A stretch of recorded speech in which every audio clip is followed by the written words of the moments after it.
आगे बढ़ते हैं। खेडेनोमिक्स के फाउंडर सुशील खेड़े जुड़े हैं, उनसे समझते हैं कि मौजूदा बाजार उन्हें कैसा लग रहा है। Sushil ji, good morning. तबीयत ठीक? Good morning. ओके, बताइए मार्केट पर अब क्या रवैया है इस समय? मार्केट की तबीयत थोड़ी सी ख़राब लग रही है। डोनाल्ड ट्रंप जिस तरीके से एक के बाद एक स्टेटमेंट्स दे रहे हैं, थोड़ा सा लग रहा है कि काफ़ी दिक्कत हो रही है हमारे लिए। डोनाल्ड ट्रंप जो आवाजें कर रहे हैं उसके कारण मार्केट एक तरफा तेजी नहीं पकड़ पा रहा, और जो हमारा अंडरलाइंग स्ट्रेंथ है, एग्जिस्टिंग स्ट्रेंथ, उसकी वजह से मार्केट एक तरफा मंदी नहीं पकड़ पा रहा। तो मार्केट से तात्पर्य मेरा इंडिसेस पे है। अगर पीसीआर कृपया मेरी स्क्रीन को शेयर करें तो मैं एक सिंपल सी बात आपको दिखाना चाहूंगा निफ्टी और बैंक निफ्टी पे। निफ्टी पे एक बार हम 24,900 के ऊपर आए बिना आज हम वापस 24,400 आ जाएं, ऐसा अभी तक का पिक्चर है। अंतिम चरण बचा है। उसके बाद 26,000, 26,100, 200 तक की चाल बने। बैंक निफ्टी के अंदर हो सकता है कि हम एक बार के लिए 57,200 तक जाएं और फिर से वापस 55,232 आ जाएं। उसके बाद निफ्टी की जितनी बड़ी तेजी शायद बैंक निफ्टी नहीं पकड़ पाएगी। ये 58,500 तक ही अटक जाए। निफ्टी आउट परफॉर्म कर जाएगी अगले 1 से 2 महीने के टाइम फ्रेम पे बैंक निफ्टी को। ऐसा अभी तक का चित्र है। तो इंडिसेस पे ऑब्सेस्ड होने की बजाय एक एक करके जहां बहुत बड़ी बड़ी मूवमेंट वाले इंडिविजुअल स्टॉक्स में पैटर्न्स हमें मिलते जा रहे हैं, हम उन पे फोकस करते जा रहे हैं। तो बताइए स्टॉक्स में इस समय कहाँ पर आपको सबसे अच्छे पैटर्न्स दिख रहे हैं?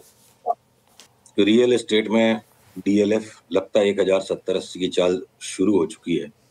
कल के लो को स्टॉप लॉस बना के डीएलएफ भर लीजिए। फिर अगर हमने जो डिफेंस के स्टॉक्स में बहुत अग्रेसिव चार्ट उस वक्त दिख रही थी कि बिल्कुल ही पक्का टॉप हो गया और इनका कोई डिफेंड करने वाला नहीं बचेगा, आती बीच बीच में चार्ट का ऐसा पैटर्न लगता है कि गया यहाँ से बिल्कुल डूब जाएगा, और फिर थोड़ा सा ही करेक्शन देने के बाद फिर से जोर आ जाता है। तब भारत इलेक्ट्रॉनिक्स लिमिटेड में लगता है 500 सवा 500 की चाल वापस शुरू हो गई है। तो डिफेंस, ड्रोन, इलेक्ट्रॉनिक्स जो भी आप समझ लो, भारत इलेक्ट्रॉनिक्स वहां पे हमारा टॉप पिक हो गया। तो रियल्टी और डिफेंस के 2 स्टॉक हो गए। और फिर मैं एक अपवाद आपको लगेगा, हो सकता है कुछ लोग इसको लेके चिढ़ भी जाएं, पर उनके चिढ़ने से तो काम चलेगा नहीं। चार्ट बताया आईटी के स्टॉक पूरा होना था, आईटी के स्टॉक्स में हो चुका है। इवन टीसीएस जैसा स्टॉक जिसके रिजल्ट्स बिल्कुल ही खराब आए हैं, 20% तक का तो रिबाउंड, 3600 रुपए तक का तो भाव टीसीएस में भी अब लगता है चाल शुरू हो गई।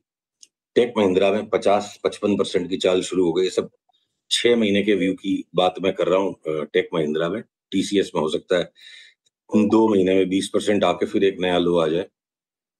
और इवन विप्रो जैसा थका हुआ स्टॉक लगता है 30% की चाल इसमें शुरू हो गई। तो जहां पे किसी ने एक्सपेक्ट नहीं करना, वहां अगर मार्केट मूवमेंट दे रहा है तो सिर्फ इंटेलिजेंट होने से काम नहीं होगा, डिस्पाइट इंटेलेक्ट इमोशनली इंटेलिजेंट होकर काम करना पड़ेगा। ओके, चलिए, जो आपने स्टॉक्स की बात की उसके अलावा कोई और स्टॉक्स भी हैं आपके रेडार पर जहां पर अगर आप चार्ट्स के साथ दिखाना चाहें, जो इस समय अच्छे लॉन्ग या शॉर्ट आइडियाज हैं मार्केट में? आईडीएफसी फर्स्ट बैंक, बैंकों में हमारी सबसे टॉप पिक है आईडीएफसी फर्स्ट बैंक। कम से कम एक बार 60% की अपमूव इसमें है। तो किसको पता हो 60% वाली अपमूव इसमें बढ़ के 150% भी हो जाए। 69 रुपीज का स्टॉक अभी हमें लगता है 100 रुपए का भाव एक बार हम पकड़ के चलते हैं, तो 100 पे हो सकता है फर्दर बुलिशनेस आ गई। इस टॉप को इसने ब्रेकआउट दे दिया, 150 तक ना रुके। फिर पेट्रोनेट एलएनजी या आपके gas authority of India limited, ये फ्यूचर्स में है, लोग इनमें ट्रेडिंग करने की कोशिश करते हैं। शॉर्ट टर्म में बहुत ज्यादा नॉइजी है ये गैस की चार्ट्स, बहुत गैस भरा है उन चार्ट्स में, पर डिलीवरी उठा के कोई बैठे तो गेल में और पेट्रोनेट एलएनजी में मुझे यहाँ से 60-70% की मूवमेंट लगती है। इंडेक्स हो सकता है 26,000 जाए, नहीं जाए, पहले रुक जाए, जाएगी भी तो क्या होगा, 4-5% ही हुए। तो मलाई जो है इंडिविजुअल स्टॉक्स में है, 50-50, 60-60% वाले पैटर्न इन स्टॉक्स में है। हम उन पे फोकस करने की सलाह देंगे आपको। ओके, चलिए सुशील जी, बहुत बहुत शुक्रिया। थोड़ी सी तबीयत आपकी नासाज लग रही है, थोड़ा सा रेस्ट करिए, थोड़ा सा गर्म पानी पीजिए और आराम हाँ करिए। थैंक हाँ यू जी, सो हाँ मच। जी।